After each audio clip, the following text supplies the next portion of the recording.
love before love passes by.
Good evening. Thank you for joining me for this special edition of Veiled Mysteries. Welcome to part 2 of the Idaho 4 murders.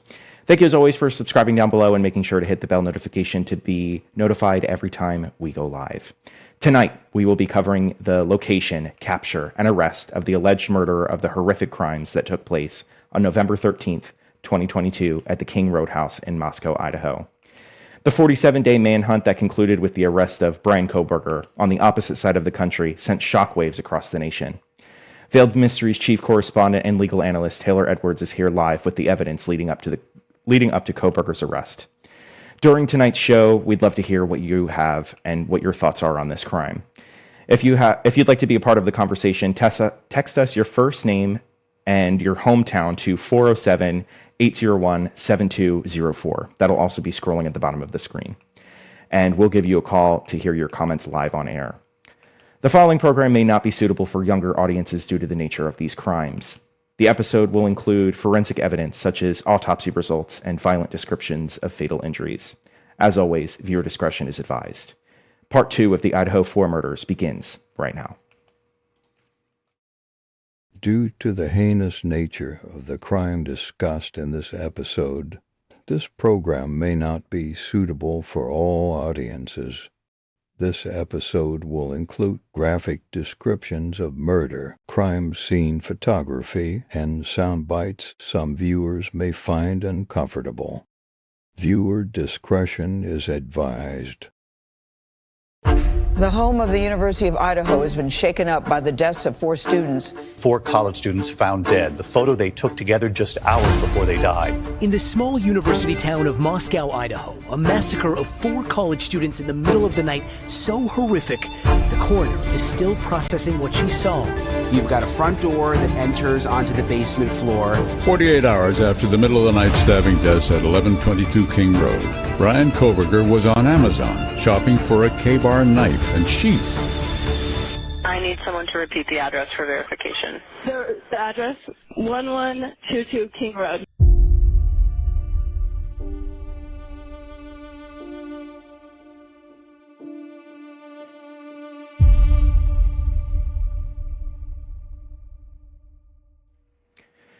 Hello, everyone, and welcome to episode 2 of Idaho 4 Murders. I'm here with our chief legal analyst and legal correspondent, Taylor Edwards, to continue to dive into this topic as it is a very special interest for both of us.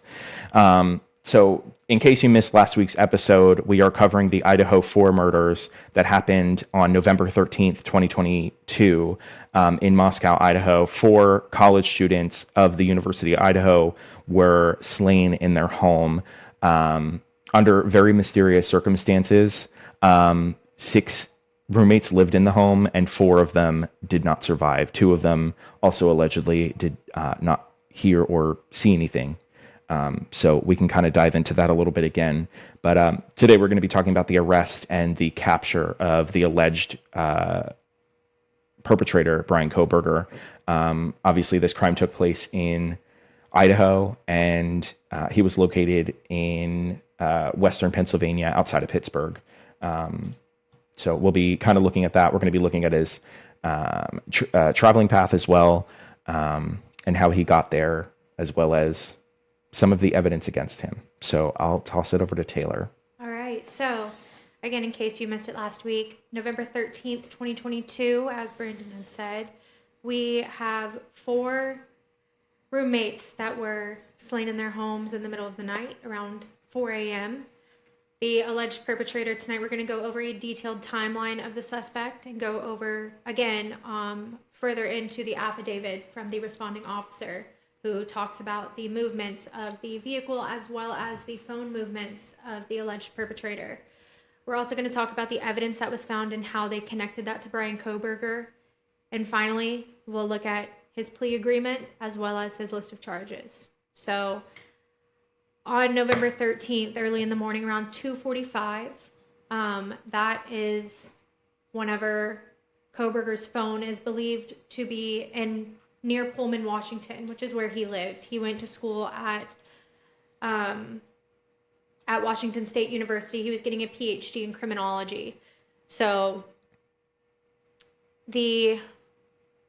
started at 2:42 in the morning. That's when they believe his phone was there. At first, they did not know it was Brian Kohberger. He was not connected to the crime until later. But as we know, or as we will find out, they talk about a white Elantra. That is the suspect's car that they were able to find. We have some video surveillance that we're going to show a little bit later. So at around 2:47 in the morning, that's whenever the cell phone stops reporting to the network. It appears to either be turned off or placed on airplane mode. And then around 3 a.m. is whenever we believe the vehicle is going towards Pullman, from Pullman to Moscow, Idaho, which is where the King Road residence was. The white sedan is spotted on cameras entering the Moscow area at around 3:26 in the morning. The car can be seen near the neighborhood streets surrounding King Road at around 3:30 in the morning and begins circling the house. It circles the house for about 30 minutes. It does 4 total passes. We do have some video surveillance from a Ring doorbell that shows that surveillance of the car circling. The first pass is around 3:30 in the morning, and then it leaves the area. It returns again around 3:36. Another pass at 3:40. It's seen again nearby at 3:56, and then the final approach is at 4:04 in the morning. The crime window, as we talked about last week, is between 4:05 and 4:17 in the morning. So as we know from last week, Xana got a DoorDash delivery at around 4 a.m. and she was in the kitchen eating. 4 minutes later, the vehicle is seen making its final pass and stopping or parking near the house. The alleged attack is believed to be between 4:05 and 4:17 in the morning. And with that, I also have a record of the autopsy of the amount of stab wounds that each victim allegedly received. So if we want to go into that, or actually, Brandon, if you want to talk about the traveling of the phone and the car. So from what I understand, the phone was off, correct? It was off for the majority of the time. I have the affidavit here. Yeah, let me pull, I have that as well here. Let's see. They definitely can track the vehicle. However, yes, the phone was reported to be off for the majority of the crime. It turned off right before he entered Moscow, and then it turned back on whenever he arrived back near Pullman, Washington. Yeah, we have these very poor images in the affidavit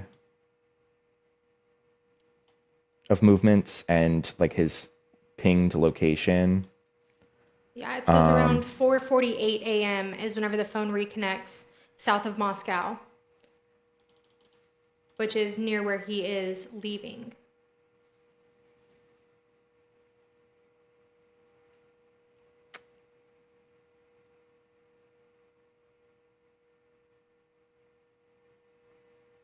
So the total travel time between Moscow and Pullman, Washington, where he is from, is only about 16 minutes. So he definitely took a bunch of rural back roads, and he took his time getting there. They believe, which would make sense, that it is to throw off the track, so that way it's not a straight shot from Pullman to Moscow, to be able to connect him straight to the murders.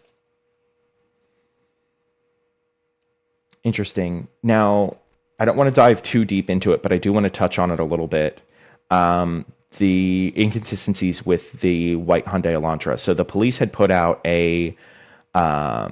once they had started looking at some of this additional footage that they have found, we tried to pull up a little bit of the Ring doorbell camera from the area right next to the house. This is kind of like if the house is sitting here, this house is kind of sitting off to the side here. And King Road is the road that we're looking at on the right-hand side of this screenshot here. They initially pulled this footage for what they assumed was a white Hyundai Elantra, but they didn't have a specific year range, and that had later changed as well. Which I know you're very passionate about the Hyundai Elantra. If you want to go into that just a little bit. So initially, the forensic examiners believed that it was a 2011 to 2013 Hyundai Elantra.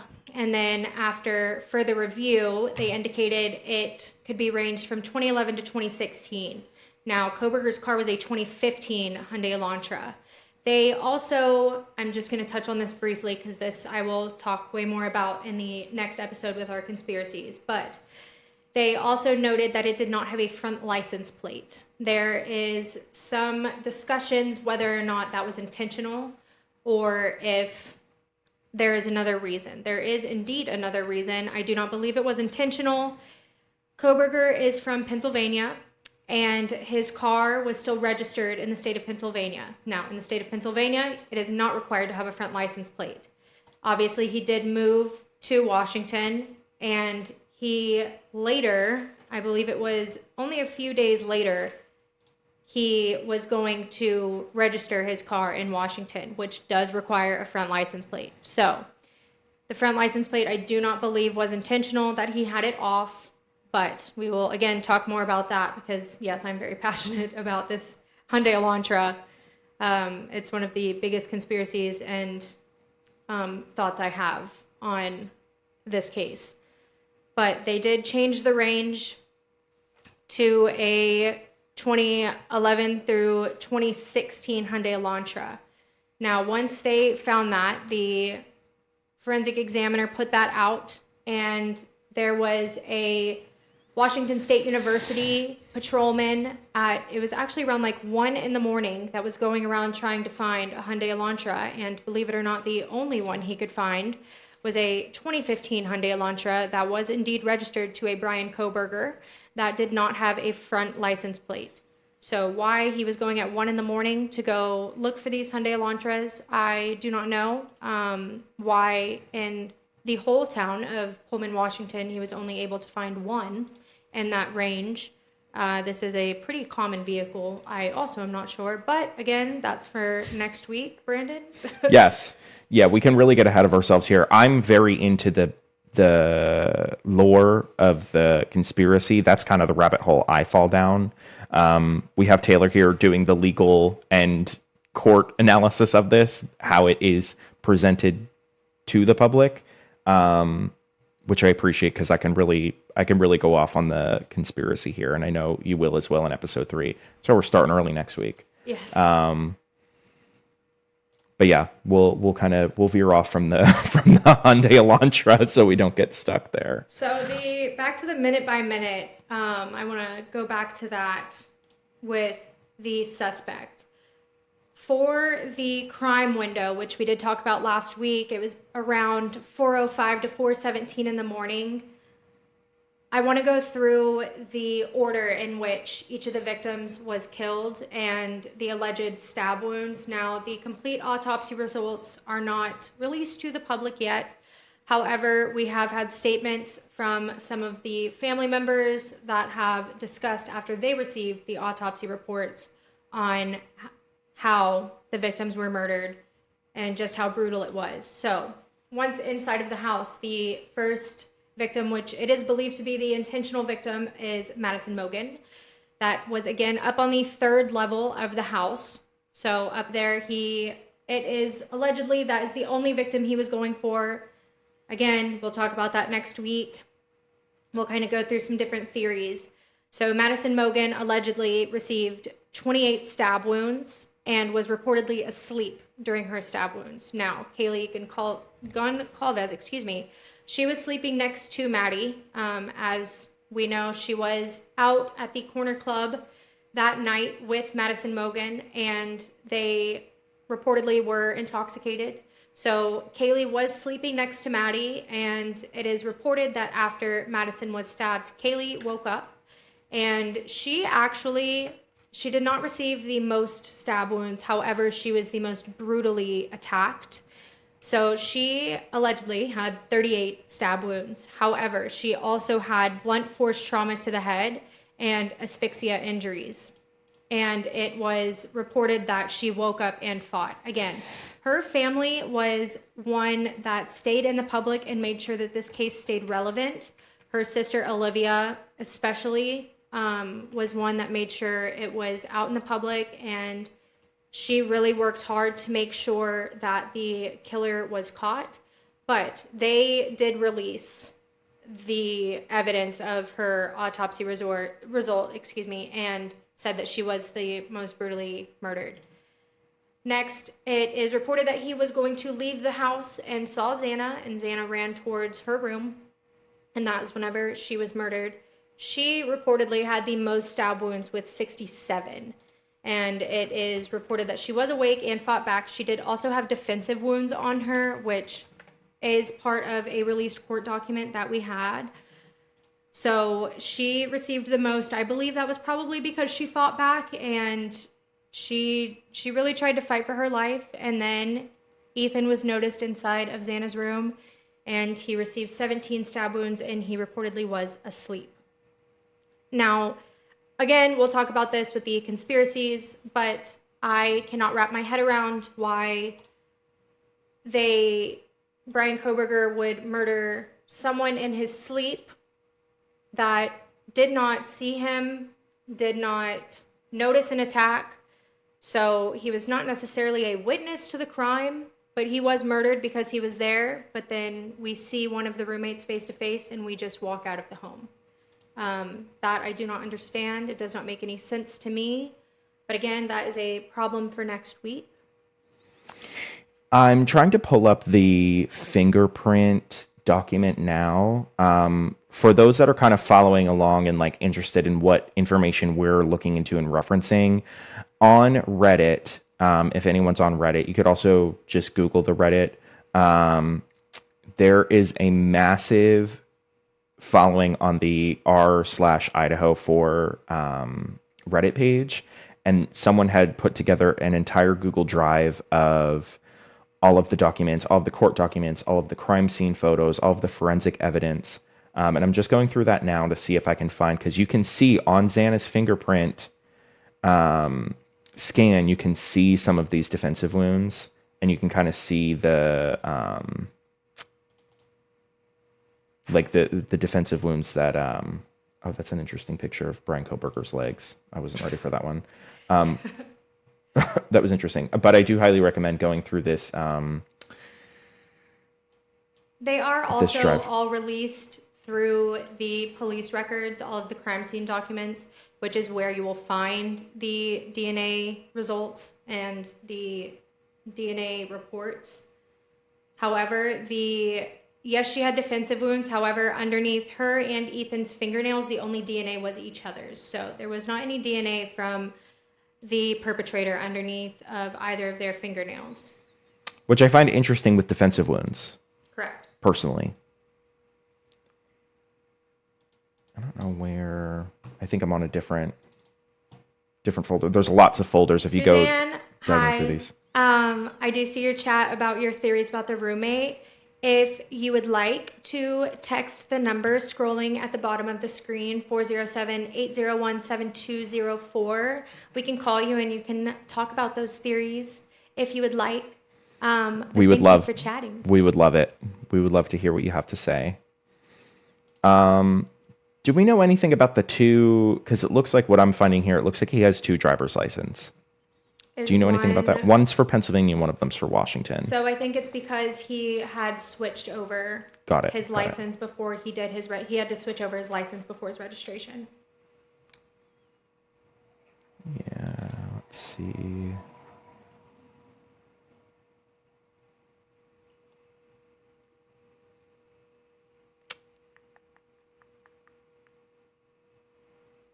I do also find it interesting, which this kind of goes into the next kind of big topic on this, but the only evidence they had that was found at the crime scene was a knife sheath.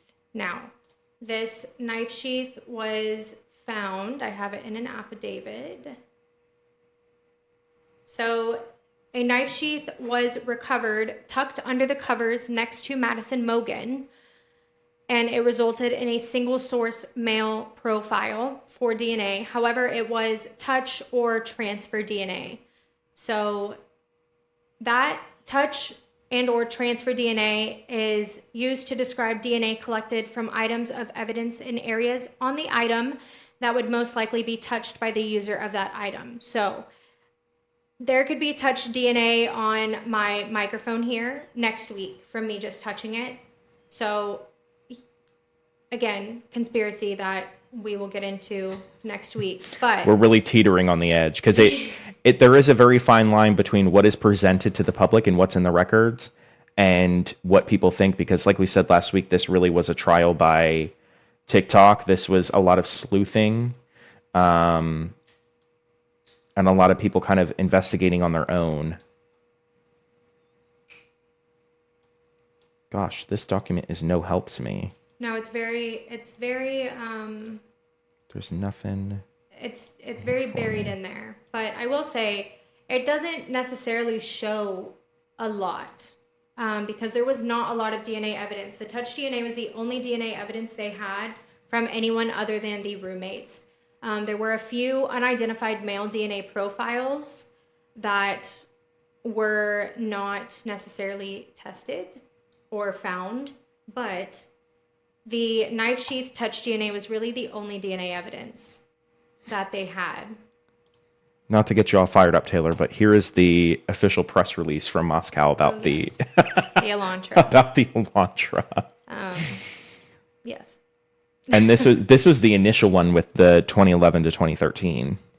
Which I am going to have to go through, but I believe that they changed the range of the Elantra after they had found a connection to Koberger. Yeah. They really zeroed in on a suspect and didn't look at anyone else, which I will say that happens a lot, unfortunately, in criminal cases. Did we get a text from Suzanne? We have not received anything yet. Suzanne, we're waiting. Yes, ma'am. We're waiting for you. I'd love to hear your theories.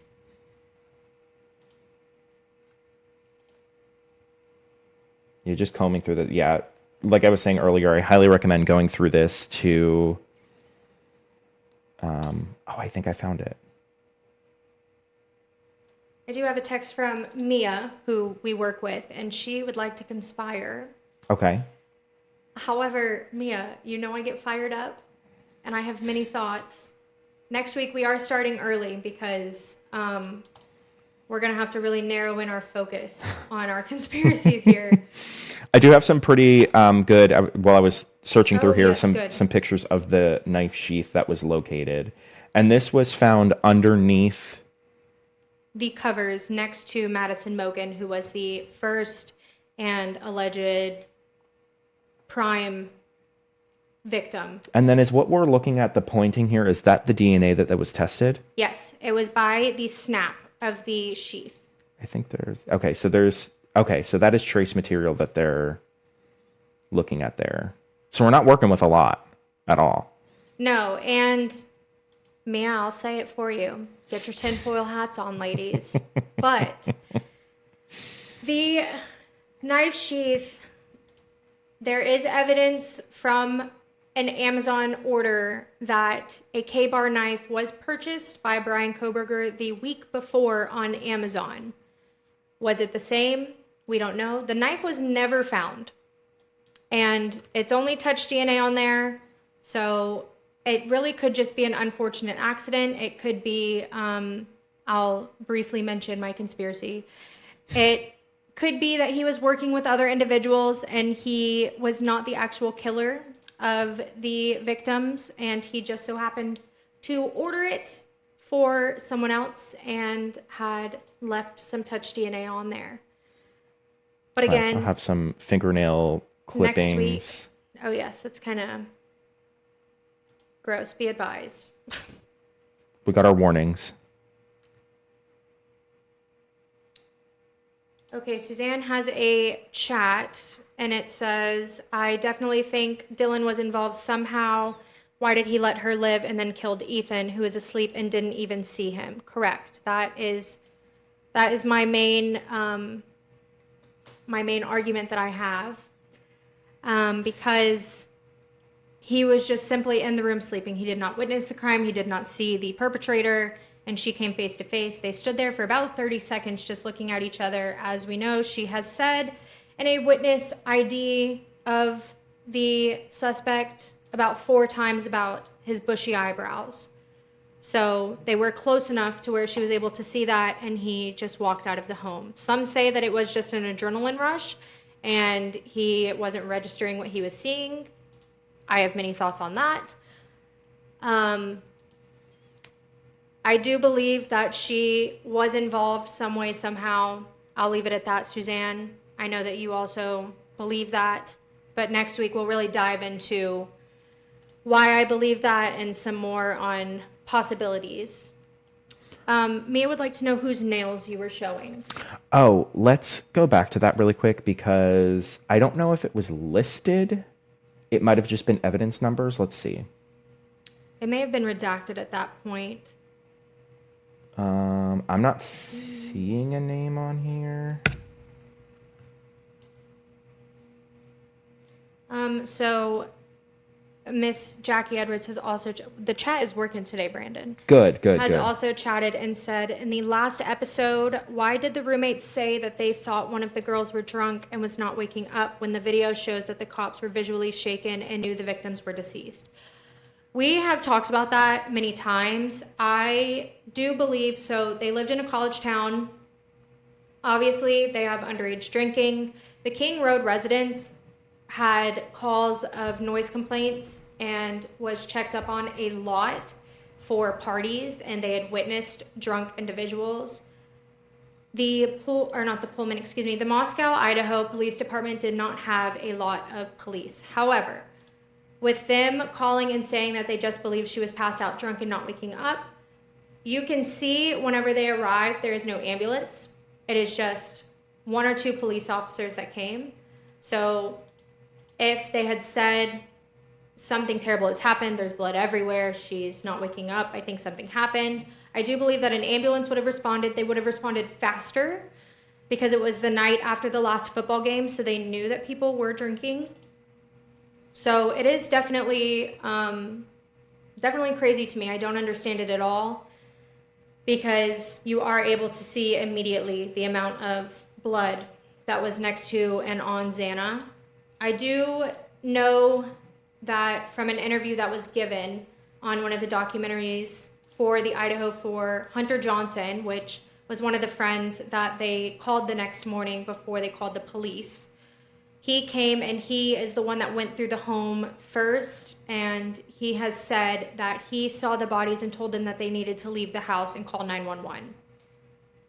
So maybe that is why they called and said that they were just intoxicated. But again, I think that also goes to show, I think they were trying to cover up different things. I do believe that there was some involvement by some of those individuals. I think what I have here, maybe you can confirm this with me. This looks like I have photos of Brian Koberger's apartment. Yes, this is Brian Koberger's apartment. Once they connected the Elantra to him, they executed a search warrant on his apartment. Now, this apartment had absolutely nothing. I believe they found one singular black glove in the top of a closet. However, they lived where it snowed. He does have severe OCD, allegedly. I mean, there's nothing in this apartment. You can tell that. It looks like he just moved in or is in the process of moving out. Yeah. Which he is in the middle of his PhD, so. But it has been said that he has severe OCD.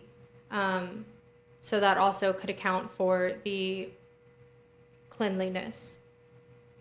I really want to get to your favorite. Oh, yes. I do have a favorite photo. Has nothing to do with the murders at all. It should be in this bunch here. Yes. I'm not sure why it was included. Is this a bedroom we're looking at, by the way? I believe so, yes. There's nothing in it. Yes.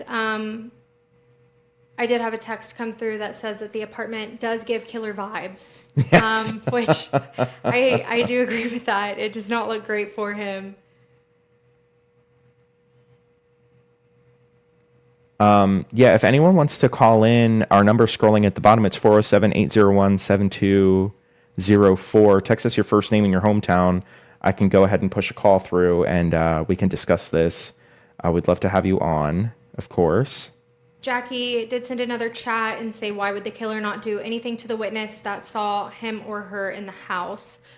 And again, I believe that's because they were working together. So that's the only thing I can think of.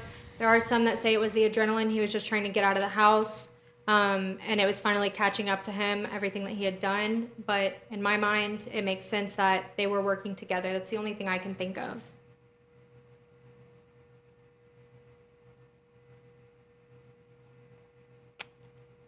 Now I have some more of the actual house. Just kind of going through. One thing I found interesting, maybe someone wants to... This is the King Road house, by the way, and this is the victim's vehicles. One thing I found interesting... I don't know what's happening. We're clicking. Why is it clicking? Do you hear that? No. Oh, that was weird. It was clicking. Sorry. One thing I found interesting. Oh, look, we can see here that blue. While we look through crime scene footage, you'll see some of this blue residue around high traffic touch areas. That's them scanning for fingerprints. For those that aren't aware. Another thought I have, which I have mentioned this many, many times. I know it's a college house. I know it's a party house. Maybe it's my own OCD coming through. This house is dirty. That is the trash from the DoorDash order. She ate in the kitchen and just left it there. Crazy energy to me. And this is all touch for DNA and fingerprints, by the way, that Correct. blue again. Yeah, the fries on the microwave. Maybe it's my own OCD, but this house is a mess.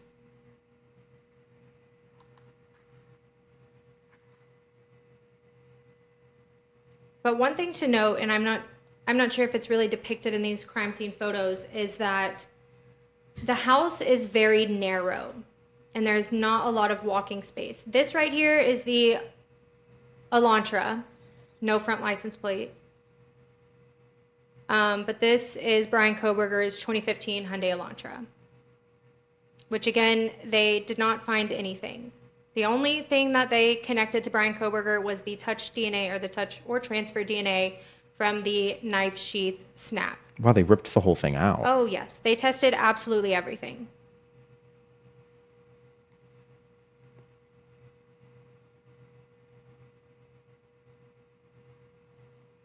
Oh, we have a call coming in. Okay. Let's see.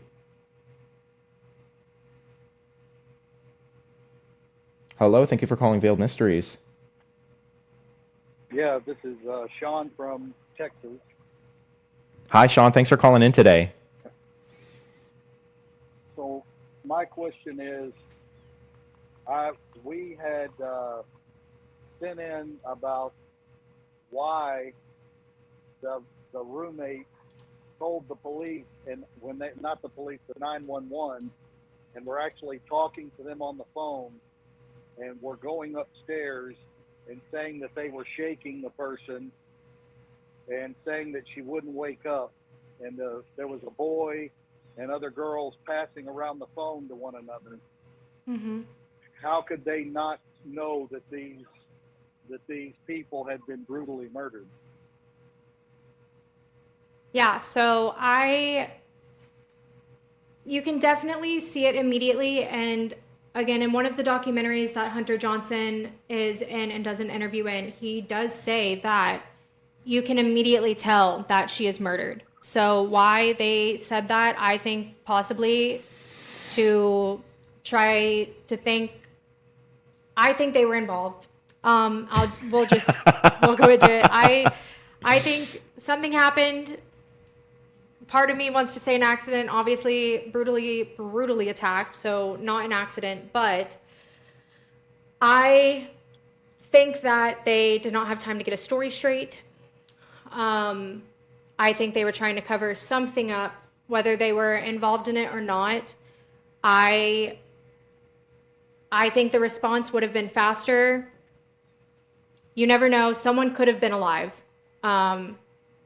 Yes, they were brutally attacked, but you never know. You never know what the final death stab would have been. Someone could have been alive if she would have just called the cops and said, I think I saw someone in my house. Can you come? So it's very unfortunate. My theory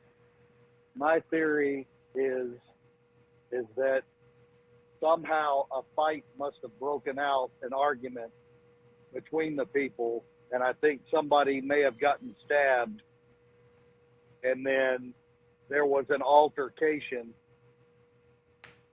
and the person just started stabbing everybody that was involved. Okay. But you said that the people were found in different rooms. Well, they were found in the rooms that they were sleeping in. So Maddie and Kaylee were sleeping on the 3rd level in Maddie's room, and then Xana and Ethan was found in Xana's bed on the 2nd level, and Xana was found, I believe, in the doorway. But nobody heard a brutal attack going on, fighting in a room, somebody fighting back. They weren't screaming as they were being stabbed. Nobody else in there that was alive heard any of that. And then whenever they contacted 911, they said that they found them unresponsive and they weren't waking up. They were drunk. It makes it hard to believe that the people that were left alive in the house didn't know what was going on, that something had happened. Exactly. Yeah, they were just oblivious. There is, it's in one of the affidavits that there, let me see what time it was at, because I think I wrote it down. Around 4:12 in the morning, which is whenever Dylan, the surviving roommate that allegedly came to face with Brian Koberger, said that she saw him or heard someone speaking.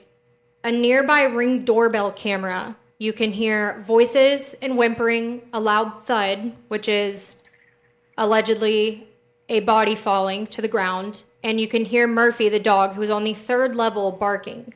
So if you can hear that from a Ring doorbell across the street, I don't understand. I'm not sure. It doesn't make sense to me that the roommate on the second level, let alone like even the first level, wouldn't hear any of that if it can be captured across the street. Thoughts, Brandon? Well, and the person that saw the intruder in the house, they had to have had blood on them. So even if it was dark,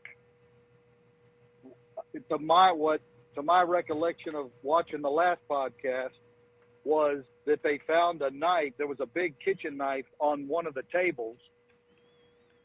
Yeah. And so a person that you don't know is in your house in the middle of the night and possibly covered in blood.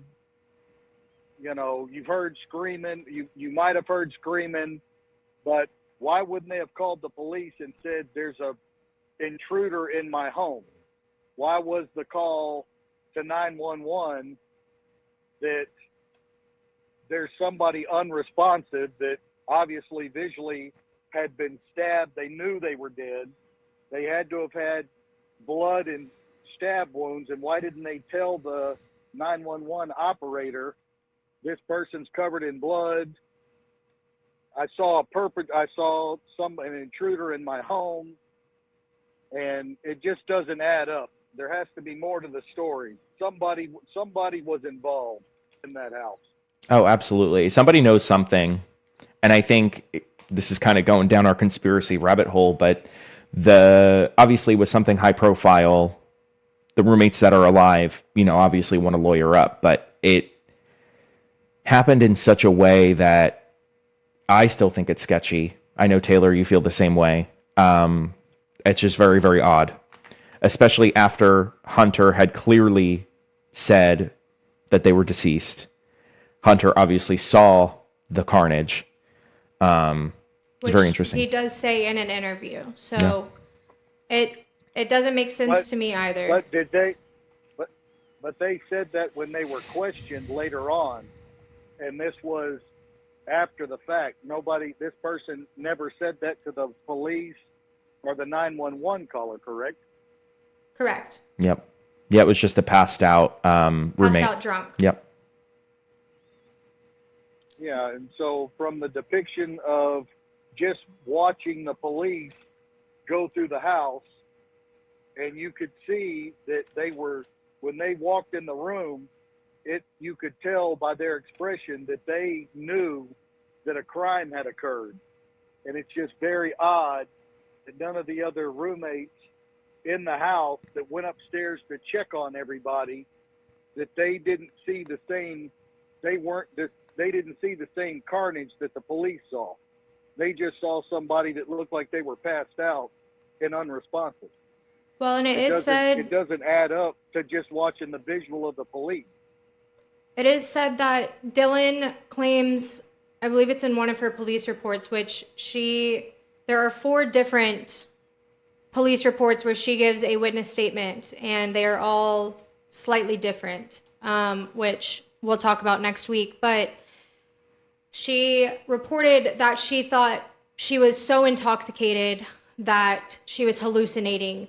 And then when she had texted Bethany, the roommate that was on the first floor, Bethany's response was, well, Xana was wearing all black. Maybe it was her.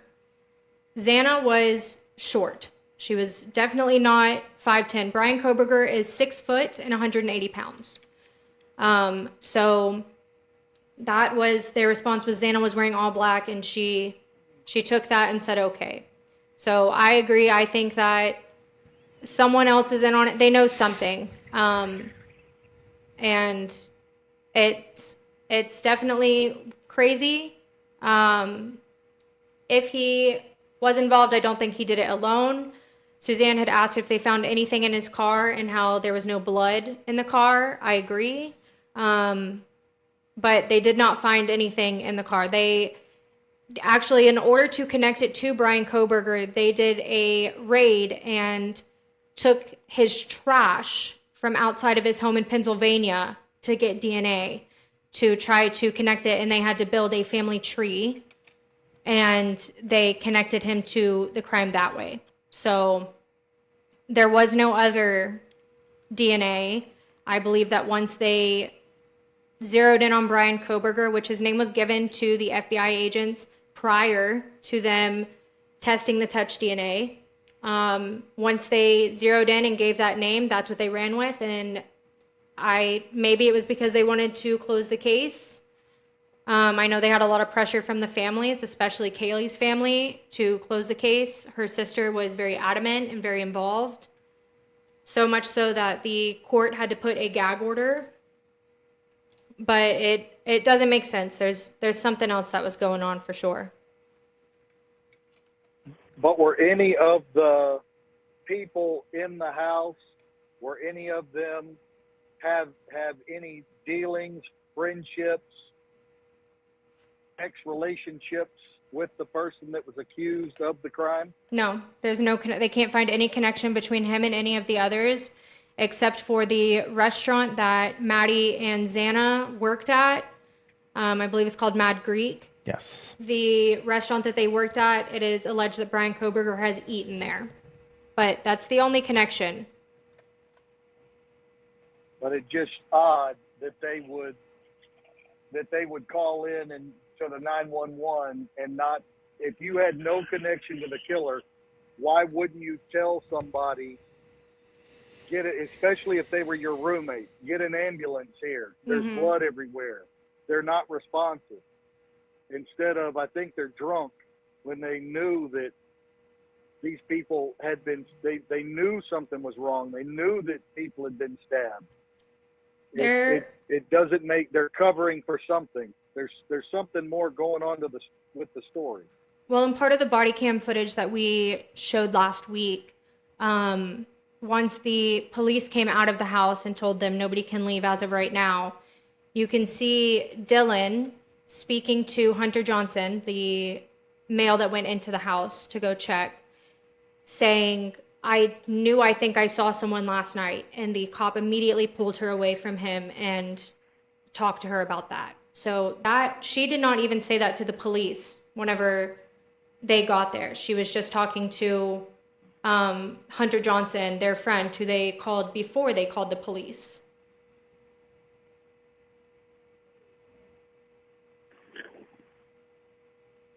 Well, good job on the stuff. It's very interesting, very entertaining. I'll let somebody else comment in and y'all move forward with your stuff. Can't wait to hear what's next. Thanks, Sean. Thank you so much for calling in, Sean. Okay, we do have another caller ready to go. Ariana from Central Florida. See if we get her on here.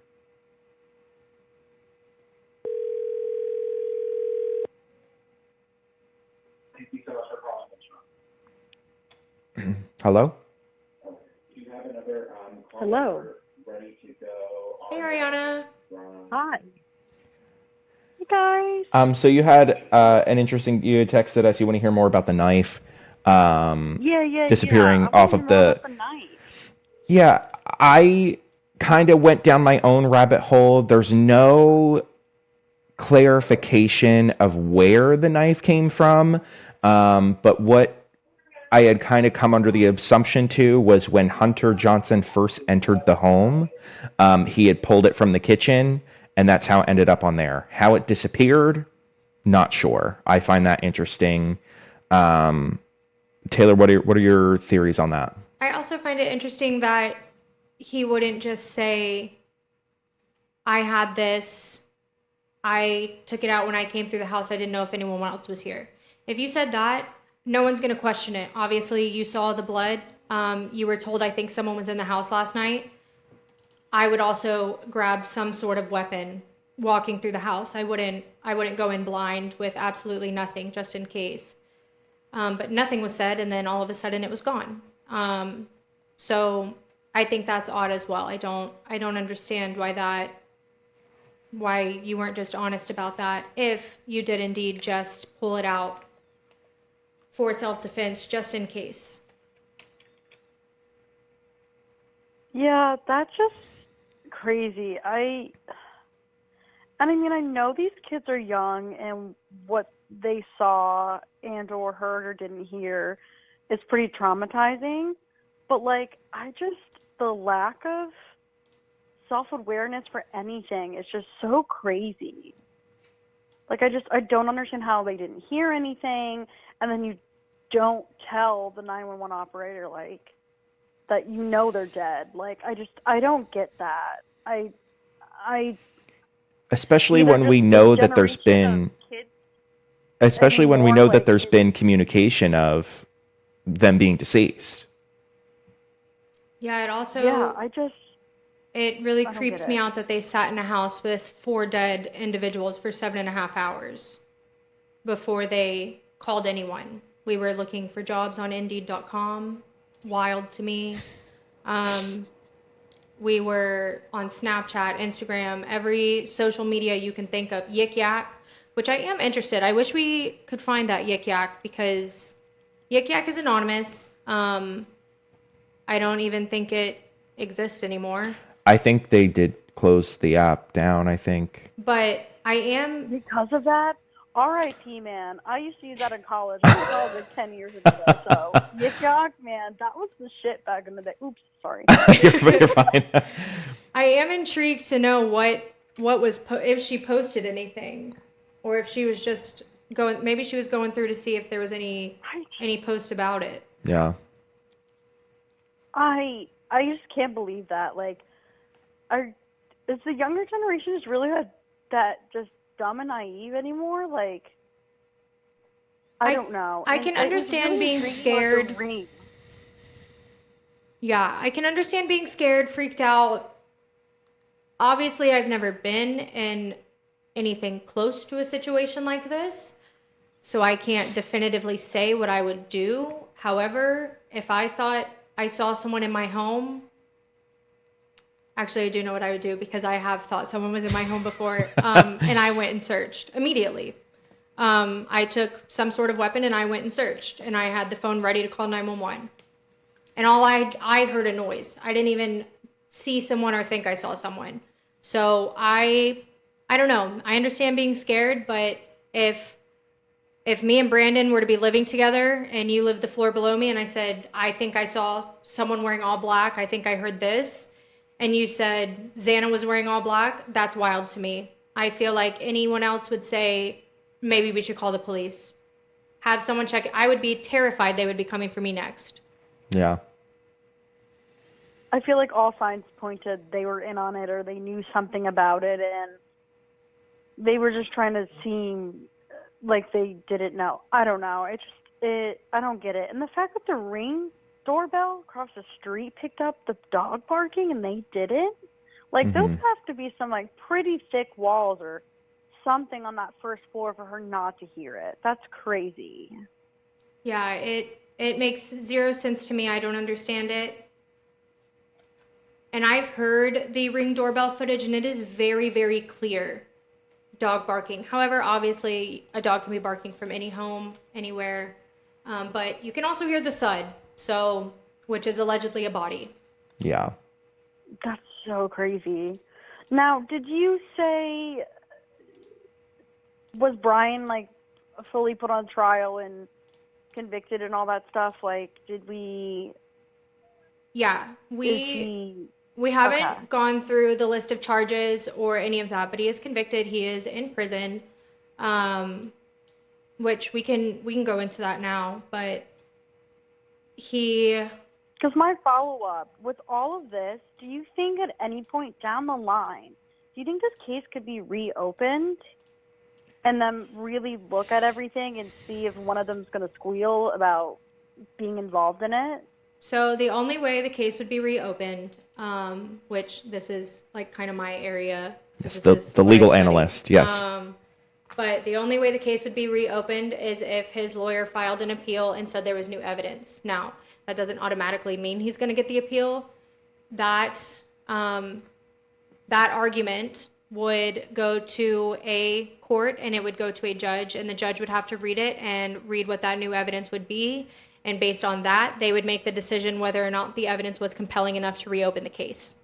So that's really the only way the case can be reopened, is if a judge believes that the new evidence they have found is enough. Well, start writing your letters to prison, Taylor. You know what's so funny? During the pre-production of this episode, we were looking at a way to contact Brian Koberger. I don't think he has access to an iPad or a computer, but we did. I found his prison inmate number and where he is currently held. Maybe we'll send snail mail. I did also query how long that would take to get to him. But we did look into it pre-production. Yeah, because there's several services, and this is kind of alluding to season 2 here. There are several services where you can talk to inmates online, and we had kind of went down that rabbit hole, and it does not look like he has access. Maybe, I don't know if it would be individually or maybe his facility doesn't have it. It's a little bit of a newer thing. He is in the system at least. So yes, he is in the system. He is an active inmate, as we saw, but it does not look like he either has access or his facility that he's currently housed at has access to that. But which I will say, it's not officially considered solitary confinement. However, he is in a cell by himself, and he is in there 23 hours a day. He gets a 1-hour break to go walk around outside. So I would not imagine that he has access to a phone unless it is illegally smuggled in. Yeah.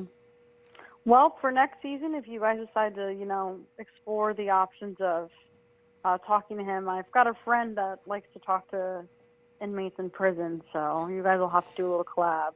Perfect. Very excited. Thank you, Ariana, so much for calling in today. Thanks. Yes, thank you. Real quick, we did get a chat from Jackie that asked about if Hunter Johnson, did he tell the police this when they got there? And I don't believe they did. I think he had set the knife down on the beer pong table and that was that. I don't think he disclosed that information to them.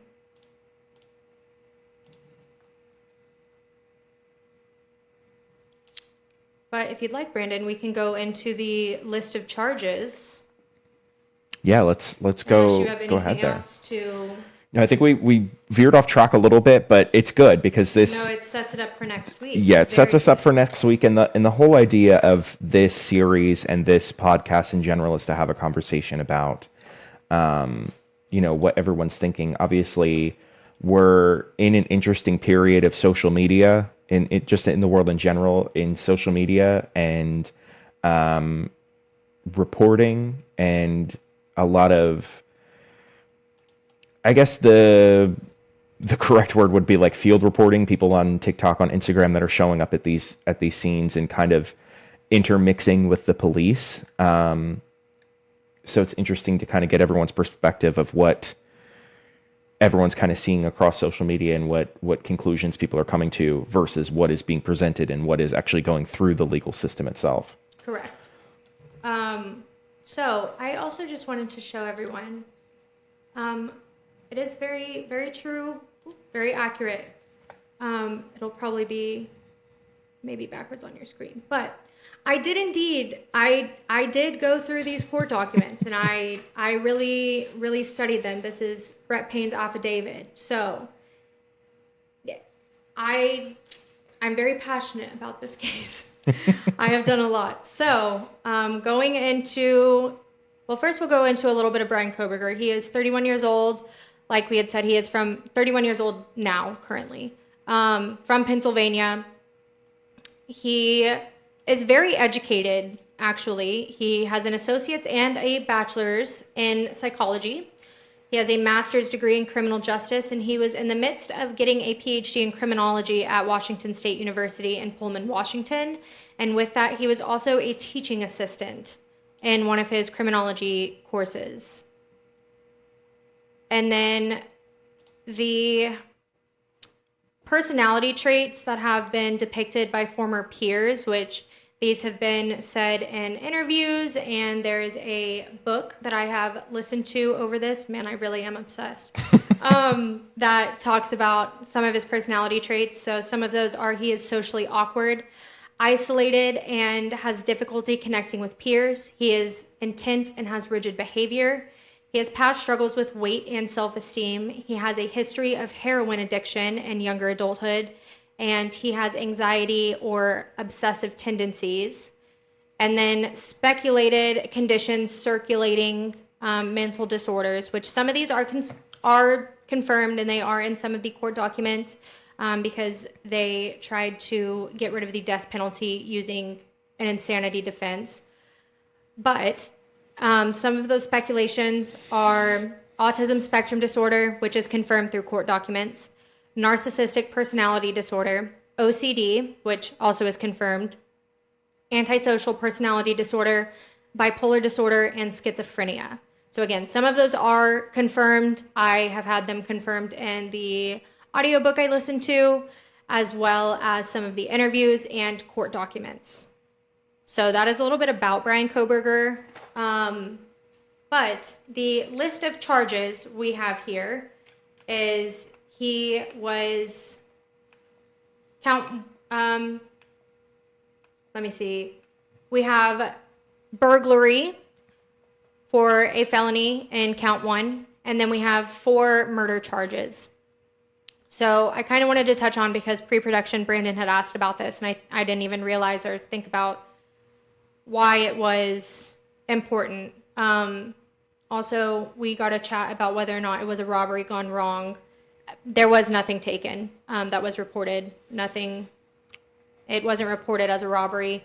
I would also love for you to go on your differences between the burglary and why that charge came up. I really liked that conversation we had, because I think that also is supplemental to this whole his whole list of charges as well. Of course, yeah. I think a lot of times whenever we think burglary, we automatically think something has been stolen. Robbery, we think maybe that's a better word for robbery, a more official term. However, burglary does not mean robbery. Again, I know this because I'm in a criminology course as of now, and these are the actual definitions. So, burglary is the breaking and entering of the dwelling house of another at night with the intention to commit a felony. So, again, burglary is just breaking and entering. There is not an actual charge of breaking and entering, which is why we have burglary. So that kind of puts him in the home, which is why I think that charge is important, because otherwise there's no charge putting him in the house. It's just murder. So in order to prove beyond a reasonable doubt, if this were to have gone to trial, which it did not, that charge puts him inside of the home. So then he was charged with first-degree murder. And we had also talked about this. There is a difference between first and second-degree murder, and I just kind of want to put the differences out there. First-degree murder is premeditation and deliberation of murder committed in the perpetration of various dangerous felonies. And then premeditation and deliberation is demonstrating that the defendant reflected for at least a brief period of time before intentionally killing another individual. And then second-degree murder is killing with malice but without premeditation. So you can think of that as like reckless endangerment, just more severe. Or killing of a police officer and murder committed while laying in wait or as a result of torture or poison. So no premeditation on that front. But he was charged with first-degree murder, which was premeditated, which we can see, not saying that he did it. Allegedly, Bryan Kohberger did these crimes. But whoever did commit these crimes, allegedly, it was first-degree murder because it was premeditated. And then he also, so with that, his plea agreement, he did plead out. This did not go to trial. So we did have a question real quick before we go into that. Why he was in Moscow to begin with. Did he live there, work there? Why did he cross paths with them? So Pullman, Washington, and Moscow, Idaho were about a 15 to 16 minute drive. They were very close together. So a lot of times people cross that border because Washington State University was there, and then the University of Idaho was about 15 minutes away. I think we can see in this illustration here the original like timeline. You can see literally right down the middle is the state line. Mm-hmm. Very close. Yeah. And then allegedly he crossed paths with two of the roommates at where their place of employment. But a lot of times it is said that the students from Idaho would go to Pullman, Washington, and vice versa. So not necessarily just going there to go there. I'm not sure. Maybe he wanted to stroll by King Road. I have no idea. And then we don't know what the motive was because, again, it didn't go to trial. There are no court documents saying what the motive was. He really didn't talk. He did not say anything about why or how he did this, which, again, this goes into my conspiracy that he did not commit these murders, which is a crazy statement I never thought I would say. He was involved, I believe, but I do not think he actually committed these murders, which coming out of my mouth is wild. Can't even believe I'm saying that.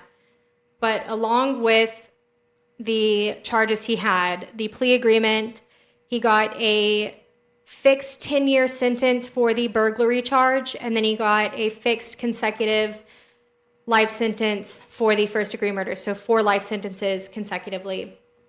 And then he also had restitution orders regarding funeral expenses, and crime victims' compensation reimbursement in the amount to be determined. We do have that determined amount. We did add everything up. So the restitution orders, these went to the families for the funeral charges and various other expenses.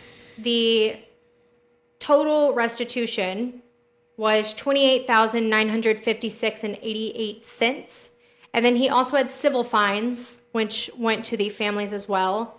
And the total for that was $20,000, and it was about $2,500 per parent. So, and I believe that's because there were 2 families that had divorced parents, and each family got $5,000. So a lot of money is owed.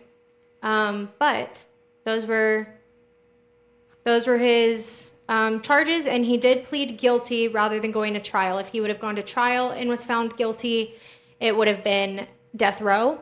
He pled guilty so that he was just in life in prison without the possibility of parole.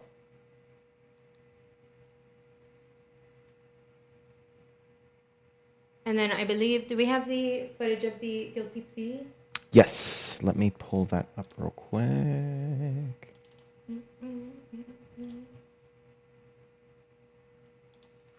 And then let me ask you, did you, on November 13th, 2022, enter the residence at 1122 King Road in Moscow, Idaho, with the intent to commit the felony crime of murder? Yes. Did you, on November 13th, 2022, in Latah County, state of Idaho, kill and murder Madison Mogan, a human being? Yes. And did you do that willfully, unlawfully, deliberately, and with premeditation and malice of forethought? Yes. Did you, on or about that same date in Moscow, Idaho, kill and murder Kaylee Gonzalez, a human being? Yes. And did you do that willfully, unlawfully, deliberately, and with premeditation and malice of forethought? Yes. And did you, on that same date in Moscow, Idaho, kill and murder Xana Kernodle, a human being? Yes. And did you do that willfully, unlawfully, deliberately, with premeditation and malice of forethought? Yes. And then on or about November 13th, 2022, again in Latah County, Idaho, did you kill and murder Ethan Chapin, a human being? Yes. Did you do that willfully, unlawfully, deliberately, with premeditation and malice of forethought? Yes. So he did plead guilty to all of them. I don't think he was 100% innocent. I do think he was involved in some way, whether that be the getaway driver or he purchased the knife, which we do know he purchased the knife. I do think he was involved. some way. I just personally do not believe he did the act of the stabbing. But he was involved. I think he knew that they could possibly, I have many thoughts. Really going to reserve ourselves for the third episode here. I believe that he was trying to cover for someone else. Maybe he was being, I don't know, maybe someone threatened him, his family, who knows. Again, I get very upset. So we'll talk about that next week. But I don't think he was 100% innocent. I do think he was involved some way, somehow. But pleading guilty, there are many, many thoughts. Me and Brandon go back and forth over that. Oh, yeah. A lot. Were you able to find the victim impact statement from Kaylee's sister? Let me see if I can grab it. I have the body cam of Brian Koberger getting pulled over. Oh, yes. Beautiful. I will get that ready. And let me see if I can find that victim impact statement as well. So Kaylee's sister, Olivia, who really kept this in the media, kept this going so that way someone was convicted and found, she gave a victim impact statement during his arraignment. And it circulated through social media like crazy. And I will say this victim impact statement was very powerful. And I definitely give props to her. She was very strong, standing up to someone who allegedly killed her sister. And if we were able to find that, it is a very, very powerful statement. And that was Kaylee's sister? Yeah, Olivia with an A. I think I have that one here. Is Steven Gonzalez Kaylee's brother? Let's see, that's Steven. Throughout this entire process, I've written my feelings, Kaylee and Maddie, and her best an opportunity. Olivia Gonzalez, Kaylee's sister. Hello, I'd like to start by thanking the court for allowing me the time and opportunity to speak today. My name is Olivia, and I am the big sister of Kaylee Gonzalez, and I was blessed to love Madison Mogan as a sister too. I'm not here today to speak in grief. I'm here to speak in truth. Because the truth is, my sister Kaylee and her best friend Maddie were not yours to take. They were not yours to study, to stalk, or to silence. They were two pieces of a whole, the perfect yin and yang. They are everything that you could never be. Loved, accepted, vibrant, accomplished, brave, and powerful. Because the truth about Kaylee and Maddie is they would have been kind to you. If you had approached them in their everyday lives, they would have given you directions, thanked you for the compliment, or awkwardly giggled to make your own words less uncomfortable for you. In a world that rejected you, they would have shown mercy. Because the truth is, I'm angry. Every day I'm angry.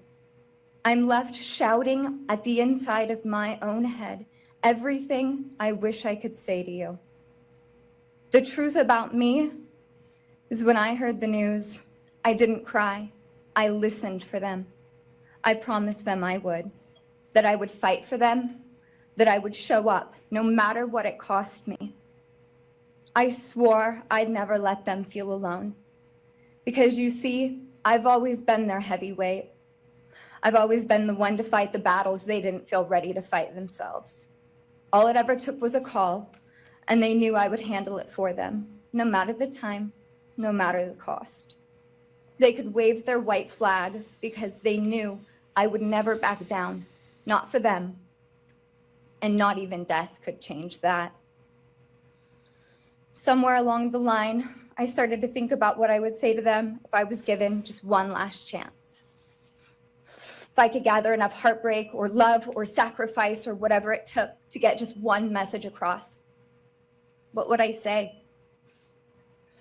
Throughout this entire process, I've written my feelings down at every moment, my wishes, my love, my denial, my anger. And as one final act of love, I'd planned to read these thoughts, even jarring and discombobulating and not even making sense. Because for me, that was true love. As bare and as naked as it could be, not laced in pretty words or dressed for the occasion, but written through bleary eyes at 2 a.m. with clenched fists, angry at this reality. My true final act of love was to continue on without them, for them. That dream to read aloud my love to them, to bring meaning through pain, was the latest blow in realizing you don't deserve it. And Kaylee and Maddie don't need it. Kaylee and Maddie have always known my love, and they would never ask me to prove it by further victimizing myself to a defendant who has shown no guilt, no remorse, no apprehension. They would say to me, "Why would you give the satisfaction of showing vulnerability now? You promised you would never back down." And for that clarity, I'm thankful. I won't stand here and give you what you want. I won't offer you tears. I won't offer you trembling. Disappointments like you thrive on pain, on fear, and on the illusion of power. And I won't feed your beast. Instead, I will call you what you are: sociopath, psychopath, murderer. I will ask the questions that reverberate violently in my own head, so loudly that I can't think straight most any day. Some of these might be familiar, so sit up straight when I talk to you.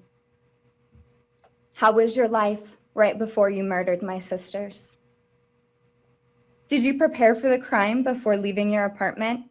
Please detail what you were thinking and feeling at this time. Why did you choose my sisters? Before making your move, did you approach my sisters? Detail what you were thinking and feeling. Before leaving their home, is there anything else you did? How does it feel to know the only thing you failed more miserably at than being a murderer is trying to be a rapper? Did you recently start shaving or manually pulling out your eyebrows? Why November 13th? Did you truly think your Amazon purchase was untraceable because you used a gift card? How do you find it enjoyable to stargaze with such a severe case of visual snow? Where is the murder weapon, the clothes you wore that night? What did you bring into the house with you? What was the second weapon you used on Kaylee? What were Kaylee's last words? Please describe in detail the level of anxiety you must have felt when you heard the Bearcat pull up to your family home on December 30th, 2022. Which do you regret more? Returning to the crime scene 5 hours later, or never, ever going back to Moscow, not even once, after stalking them there for months? If you were really smart, do you think you'd be here right now? What's it like needing this much attention just to feel real? You're terrified of being ordinary, aren't you? Do you feel anything at all? Or are you exactly what you always feared? Nothing. If you're so powerful, then why are you still hiding, defendant? You see, I'm here today as me. But who are you? Let's try to take off your mask and see. You didn't create devastation. You revealed it in yourself. And that darkness you carry, that emptiness, you'll sit with it long after this is over. That is your sentence. And it was written on the wall long before you ever pled guilty. You didn't win. You just exposed yourself as the coward you are. You're a delusional, pathetic, hypochondriac loser who thought you were so much smarter than everybody else. Constantly scolding, turning your nose up to grammar mistakes, nitpicking and criticizing others. You wanted so badly to be different, to be special, to be better, to be deep, to be mysterious. You found yourself thinking you were better than everyone else, and you thought you could figure out the human psyche and see through it, all while tweaked out on heroin. Lurking in the shadows made you feel powerful because no one ever paid you any attention in the light. You thought you were exceptional, all because of a grade on a paper. You thought you were elite because your online IQ test from 2010 told you so. All of that effort just to seem important. It's desperate. There is a name for your condition, though. Your inflated ego just didn't allow you to see it. Wannabe. You act like no one could ever understand your mind, but the truth is you're basic. You're a textbook case of insecurity disguised as control. Your patterns are predictable. Your motives are shallow. You are not profound. You're pathetic. You aren't special or deep, not mysterious or exceptional. Don't ever get it twisted again. No one is scared of you today. No one is intimidated by you. No one is impressed by you. No one thinks that you are important. You orchestrated this like you thought you were God. Now look at you, begging a courtroom for scraps. You spent months preparing, and still all it took was my sister in a sheath. You work so hard to seem dangerous, but real control doesn't have to prove itself. The truth is, the scariest part about you is how painfully average you turned out to be. The truth is, you're as dumb as they come. Stupid, clumsy, slow, sloppy, weak, dirty. Let me be very clear. Don't ever try to convince yourself you mattered just because someone finally said your name out loud. I see through you. You want the truth? Here's the one you'll hate the most. If you hadn't attacked them in their sleep, in the middle of the night, like a pedophile, Kaylee would have kicked your fucking ass. Thank you. Thank you. Very powerful. Very, very powerful. Yeah, she I don't know if she was trying to get a reaction out of him. Obviously, as we saw, he had absolutely no reaction whenever he was doing that, which could attribute to a bunch of things. But I think it can be very dangerous to stand up there and just throw words at someone who allegedly murdered 4 people. But it's very powerful what she did. Oh, yes, absolutely. I also have footage, if you want to look at this really quick, I have when Bryan Kohberger was pulled over on his way back to Pennsylvania, just to kind of see a little bit more of his mannerism and his, you can actually hear his voice in this as well. So take a look at this. Hello. How you doing? How y'all doing today? And this is Bryan Kohberger with his father in the car as well. Take a look at your driver's license real quick if I could. See, he's right up on that van, man. He was right up on the back end of that van. Pulled you over for tailgating. Is this your car? Okay. Cool. Where are you headed? Well, we're coming from WSU, and we're scanning early. What's WSU? I go to the university, basically. And we're listening to this incident that was occurring up there. There's a shooting incident. That is SWAT team and everything. So we're, okay, I'm having a hard time hearing you because of the traffic. So you're coming from Washington State University? Yeah. And you're going where? Oh. We're going to be going to Pennsylvania. Oh, okay. Yeah. We're slightly punchy because we're driving for hours. Hours, days. Hours to drive. Well, almost a day. Okay. And what did you say about some SWAT team thing? Or Yeah, there was a mass shooting and everything. We don't know if it was a mass Where? shooting. This was essentially that's the bounty.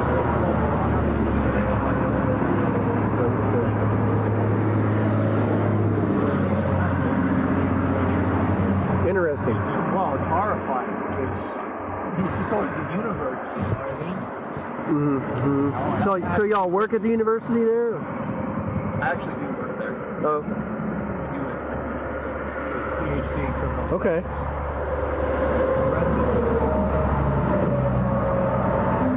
Okay. Yeah, I hadn't heard about that incident. Just yesterday, or? No, this happened this morning. About an hour and a half ago. They're still wrapping it up for investigating. I'm not sure there's two shooters because they did shoot somebody. Let's see. That might be all we have there. Yeah, there was another one. So this same drive, he was driving to Pennsylvania for the holidays. This is before they actually convicted him, or he knew that he was a suspect because they kept it under wraps. So he was driving from Washington State back to his hometown in Pennsylvania with his father. I assume probably because it was a long drive, but he was driving there for the holidays. Again, this is before he was a suspect, but it was kind of hard to hear, but he did talk about the murders and said that it happened about a month ago. He was very calm, cool, collected, but yeah, he was pulled over twice for tailgating someone. So that's also very interesting, but yeah, I'm very excited for next week. I think next week is going to be crazy, kind of maybe unhinged a little bit, Oh, yeah. but I'm very excited. Absolutely. Thank you, everyone that called in. We're going to be doing this next week as well. We're starting early next week because I'm expecting next week's podcast to be a little bit longer. But yeah, we'll have our phone number open. We'd love to have your thoughts, feelings, opinions, and possible conspiracy theories as well. So Taylor, of course, thank you so much for being on today. I look forward to seeing you next week and all of you joining us next week as well. Thank you, everyone. The final episode of the Idaho 4 Murder miniseries airs live next Monday at 7:30 Eastern Time. We look forward to seeing you then. Thank you for spending a little bit of your evening with us here today. As always, make sure to subscribe down below and hit the bell notification in the description to be notified every time we are live. Veiled Mysteries is live every Monday, with our season finale airing next Monday at 7:30 p.m. in the East, 6:30 p.m. in the Mid-Region, and 5:30 p.m. on the West. Make sure to follow me on Instagram at Veiled Mysteries Pod for updates and to stay in touch. If you have a true crime case or conspiracy theory you'd like to see us cover, feel free to email or message me at veiledmysterytips@gmail.com. As always, ask questions, stay curious, and be informed. I'm Brandon Ward. Have a good night.